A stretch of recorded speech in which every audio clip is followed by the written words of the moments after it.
এরকম লুচি বা পুরি এর আগে যদি আপনি কখনো না খেয়ে থাকেন, একবার অনুরোধ করব বাড়িতে এভাবে বানিয়ে দেখবেন। একটা খেলে মন ভরবে না, আর একটা মুখে দিতে ইচ্ছা করবে, কারণ এতটা টেস্টি আর এতটা সুন্দর হয়। চলুন একবার দেখে নিন।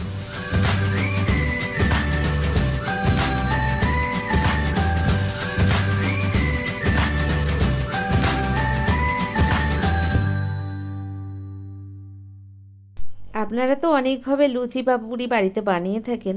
এভাবে দেখুন তো এর আগে কখনো লুচি বা পুরি আপনারা বাড়িতে বানিয়েছেন কি না।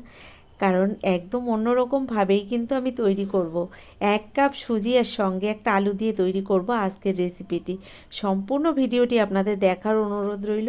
আশা করছি আপনাদের ভীষণ ভালো লাগবে। আর এরকম ধরনের লুচি বা পুরি আপনারা হয়তো এর আগে কখনো খাননি। দেখুন এখানে প্রথমে একটা আলু নিয়েছি, আলুটাকে ভালো করে আমি খোসাটাকে ছাড়িয়ে নিলাম। এবার একটা গ্রেটারের সাহায্যে গ্রেট করে নিচ্ছি, তবে গ্রেটারের যে সরু অংশটা রয়েছে এই পাশ দিয়েই কিন্তু আমি গ্রেট করে নিচ্ছি। নমস্কার বন্ধুরা, কেমন আছেন সবাই? নিশ্চয়ই সবাই ভালো আছেন, আমিও ভালো আছি। টিয়ার রান্নাঘর থেকে আমি তন্দ্রা আজ নিয়ে এলাম সুজির মশলাদার পুরীর রেসিপি নিয়ে। সম্পূর্ণ ভিডিওটি দেখার অনুরোধ রইল। আর যদি ভিডিওটি আপনাদের ভালো লেগে যায় অবশ্যই একটা লাইক দিয়ে পাশে থেকে যাবেন। দেখুন এখানে আমি আলুটাকেও সুন্দর করে গ্রেট করে নিয়েছি। এবার আলুটাকে ভালো করে পরিষ্কার জলে 2 থেকে 3 বার আমি ধুয়ে নেব। তো দেখুন এখানে আলুটা তো গ্রেট করা হয়ে গেছে। এবার আমি জলে ভালো করে ধুয়ে আবার এখানে চলে এসেছি। 3 থেকে 4 বার পরিষ্কার জলে ভালো করে আমি এই গ্রেট করা আলুগুলোকে ধুয়ে নিয়েছি। এদিকে দেখুন গ্যাসের উপরে একটা কড়াই গরম বসিয়ে দিয়েছি। এবার দেখুন কড়াইয়ের মধ্যে আমি 2 চামচ দিয়ে দিলাম সাদা তেল। তার মধ্যে কিছুটা দিয়ে দিলাম গোটা জিরে ফোড়ন। ফোড়নটাকে একটু ভেজে নিয়ে এবার এর মধ্যে আমি দিয়ে দেব যে আলুগুলোকে আমি গ্রেট করে নিয়েছিলাম। এখানে দেখুন ফোড়নের মধ্যে এবার আমি গ্রেট করা আলুগুলো দিয়ে দিচ্ছি। আলুগুলো দেওয়ার পরে একটু খুন্তি দিয়ে নেড়ে চেড়ে এর মধ্যে দিয়ে দেব পরিমাণ মতো লবণ হলুদ। তো এখানে দেখুন আমি একটু তেলের মধ্যে নেড়ে চেড়ে নিলাম আলুগুলোকে। এবার পরিমাণ মতো লবণ হলুদটা দিয়ে দিচ্ছি। লবণ হলুদটা দেওয়ার সঙ্গে সঙ্গে এর মধ্যে দিয়ে দেব একটুখানি পরিমাণে আমি আদা বাটা। এখানে আদাটাকে গ্রেট করেও দেওয়া যায়। তো 1 চামচের 4 ভাগের 1 ভাগ দিয়েছি এখানে আদা বাটা। ভালো করে সব কিছু মিশিয়ে নিলাম আলুর সঙ্গে। তো এভাবে সব কিছু একটু মিশিয়ে নেওয়ার পরে আমি দিয়ে দেবো এর মধ্যে পরিমাণ মতো জল। তো এখানে আমি 1.5 বাটি পরিমাণে জল দিয়েছি। তো জলটা দিয়ে দিলাম আমি এই আলুর মধ্যে। জলটাকে দেওয়ার পরে ভালো করে এভাবে নেড়েচেড়ে আলুর সঙ্গে মিশিয়ে নিচ্ছি, কারণ কড়াইতে একটু আটকে আটকে আসছে। এগুলো জল দেওয়ার পরে কিন্তু সব একদম উঠে আসবে। তো এভাবে জলটা দিয়ে দিলাম। এবার দিয়ে দিচ্ছি কিছুটা চিলি ফ্লেক্স।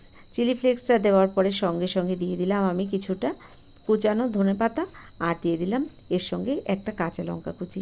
ভালো করে সব কিছু মিশিয়ে নিচ্ছি। সব কিছু মিশিয়ে নেওয়ার পরে আস্তে আস্তে কিন্তু এখানে যে জলটা দিয়েছিলাম জলটা ফুটতে শুরু করেছে। এবার এর মধ্যে একদম অল্প পরিমাণে দিয়ে দিলাম একটু জিরের গুঁড়ো, আর তার সঙ্গে দিয়ে দিলাম একটু গরম মশলা গুঁড়ো। এগুলো আন্দাজ করেই দিয়ে দিলেই হবে, কারণ এখানে পরিমাণটা আমি আর বললাম না।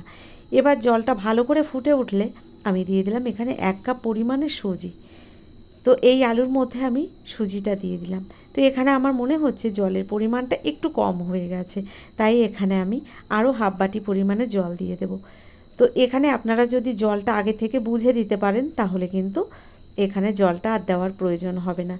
আমি এখানে 1 কাপ নিয়েছি সুজি, সেই অনুযায়ী আপনারা যদি এই মাপেই করতে চান তাহলে এখানে 2.5 বাটি পরিমাণে জল দিলেই হবে। তো বাটির মাপটাও কিন্তু কাপের মাপেই ছিল। ওই 2.5 কাপ পরিমাণে জল দিলেই সুজিটা সুন্দর এরকম একটা ডো তৈরি হয়ে যাবে। ভালো করে আমি কিছুক্ষণ রান্না করে নিয়েছি, আর এখানে কিন্তু আমার সুজির ডোটা রেডি হয়ে গেছে। তো বন্ধুরা দেখুন এখানে সুজির ডোটা কিন্তু রেডি হয়ে গেছে। এক জায়গায় কিন্তু সুজিটা এভাবে খুন্তি দিয়ে নাড়াচাড়া করলে দলা পাকিয়ে যাচ্ছে। তো এবার আমি নামিয়ে নিচ্ছি। নামিয়ে নেওয়ার পরে একটু ঠান্ডা করে তারপর ভালো করে মেখে নিচ্ছি। দেখুন তো হালকা একটু ঠান্ডা করে নিয়েছি, এখনও কিন্তু সুজিটা গরম রয়েছে। হাত দিয়ে এভাবে ভালো করে চটকে চটকে মেখে নিতে হবে। তো দেখুন এভাবে হাত দিয়ে চেপে চেপে মেখে নিচ্ছি, যেমন ঠিক আমরা আটা ময়দা মেখে নিই লুচি বা রুটি বানানোর সময়, তেমন করে কিন্তু এই সুজিটাকেও মেখে নিতে হবে। হাত দিয়ে গরম অবস্থাতে, হালকা গরম রয়েছে এই অবস্থায় কিন্তু আমি সুন্দর করে সুজিটাকে মেখে নিচ্ছি। বন্ধুরা, আপনারা তো বিভিন্নভাবে লুচি বা পুরি বাড়িতে বানিয়ে থাকেন। নিরামিষ দিনে এভাবে একবার সুজি দিয়ে মশলাদার এই লুচি বা পুরি বাড়িতে বানিয়ে দেখবেন, কতটা সুন্দর হয় খেতে আপনারা বানানোর পরেই বুঝতে পারবেন। যেমন দেখতেও সুন্দর হয়, খেতেও কিন্তু দুর্দান্ত টেস্ট হয়। এখানে ভালো করে আমি সুজিটাকে কিন্তু মেখে নিয়েছি। আর দেখুন, দেখে বুঝতেই পারছেন সুজিটা কত সুন্দর মাখা হয়েছে। এখানে একটা বেলুন চাকির উপরে একটু ময়দা ছড়িয়ে দিলাম, তারপর কিন্তু সুজিগুলোকে ভালো করে আরও একবার মেখে নিচ্ছি। এবার এর থেকে আমি দুটো লেচি আলাদা করে কেটে নিলাম। তো প্রথমে একটা লেচি দিয়ে এভাবে আমি লুচি বানিয়ে নেব। তো বড় একটা রুটি বানিয়ে নেব প্রথমে। অল্প অল্প ময়দা দিয়ে আমি এই রুটিটাকে কিন্তু বেলে নেব। তো দেখুন, অল্প অল্প ময়দা ছড়িয়ে দিলাম ওপর দিয়ে, আর এভাবে আমি এই রুটিটাকে সুন্দর করে বেলে নিচ্ছি। তো বেলার সময় কিন্তু খুব সাবধানে একটু বেলতে হবে, একদম হালকা হাতে চেপে চেপে কিন্তু এই রুটিটাকে তৈরি করতে হবে। তো এভাবে হালকা হাতেই কিন্তু চাপ দিয়ে দিয়ে রুটিটাকে বানিয়ে নিতে হবে। খুব জোরে কিন্তু রুটিটা বানাতে গেলে একদম ফেটে যাবে সাইড দিয়ে। তো এখানে তো আমার রুটিটা বেলা হয়ে গেছে। তারপরে দেখুন, একটা গ্লাস নিয়েছি। একই মাপে আমি লুচিগুলো বানিয়ে নেব, তার জন্য এই গ্লাস দিয়ে আমি একই সাইজে কেটে নিচ্ছি লুচিগুলো। আপনারা যে কোনো বাটি বা গ্লাস বা কোনো একটা কাটার দিয়ে এভাবে কিন্তু লুচিগুলো শেপ দিয়ে নিতে পারেন। একই সাইজে আমি লুচিগুলো সব এভাবে বানিয়ে নিচ্ছি, তারপরে এই লুচিগুলো ভেজে দেখাবো। তো এখানে দেখুন, বেশ কয়েকটা লুচি আমি বানিয়ে নিয়েছি। একইভাবে সব লুচিগুলো কিন্তু আমি এখানে রেডিও করে নিয়েছি। এবার এই লুচিগুলোকে আমি ভেজে নেব। তো লুচিগুলো ভাজার জন্য আমি গ্যাসের ওপরে একটা কড়াই গরম বসিয়ে দিয়েছি। কড়াইতে দিয়ে দিলাম পরিমাণ মতো সাদা তেল। সাদা তেলটাকে হালকা একটু গরম করে এর মধ্যে এবার লুচিগুলো দিয়ে দেব। খুব একটা তেলটাকে গরম করার দরকার নেই। হাই ফ্লেমে যদি তেলটা বেশি গরম করে নিই, তাহলে কিন্তু এই লুচিগুলো ওপর দিয়ে পুড়ে লাল হয়ে যাবে। তো এভাবে গ্যাসের ফ্লেমটাকে মিডিয়াম টু লো ফ্লেমে রেখে লুচিগুলোকে কিন্তু ভেজে নিতে হবে। দেখুন, এভাবে হালকা একটু ঝাঁঝরি দিয়ে নাড়া দিলেই কিন্তু লুচিগুলো সুন্দর ফুলে উঠবে। এতটা সুন্দর ফুলে উঠবে, আপনারা দেখে বিশ্বাস করতে পারবেন না। খুব সুন্দর হয়েছিল লুচিগুলো। দেখুন, একইভাবে এভাবে নেড়েচেড়ে আমি লুচিগুলোকে সব ভেজে নেব। তো দেখুন, প্রথম যে আমি 3টে লুচি দিয়েছি তেলের মধ্যে, কত সুন্দর ফুলে উঠেছে। দেখতেও কিন্তু দারুণ লাগছে। আর বিভিন্ন রকমের মশলা দেওয়ার কারণে এই লুচিটা খেতেও কিন্তু দুর্দান্ত টেস্ট হয়। দেখুন, এভাবে আমি তেলের মধ্যে ভেজে নিচ্ছি।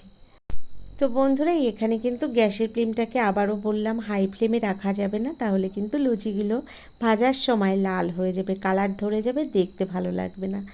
দেখুন, প্রথম ব্যাচে যে লুচিগুলো দিয়েছিলাম ভাজা হয়ে গেছে। এবার বাকি লুচিগুলো আমি একইভাবে ওই তেলের মধ্যে এক এক করে ভেজে নিচ্ছি। তো বন্ধুরা, দেখলেন তো কত সহজে একটা রেসিপি। তবে এই রেসিপিটি একবার বাড়িতে আপনারা বানিয়ে দেখবেন, তাহলে বুঝতে পারবেন কতটা সুন্দর হয়। কথা বলতে বলতে আমি আরও কয়েকটা লুচি তেলের মধ্যে দিয়ে দিলাম, আর একইভাবে দেখুন ভেজেও নিচ্ছি।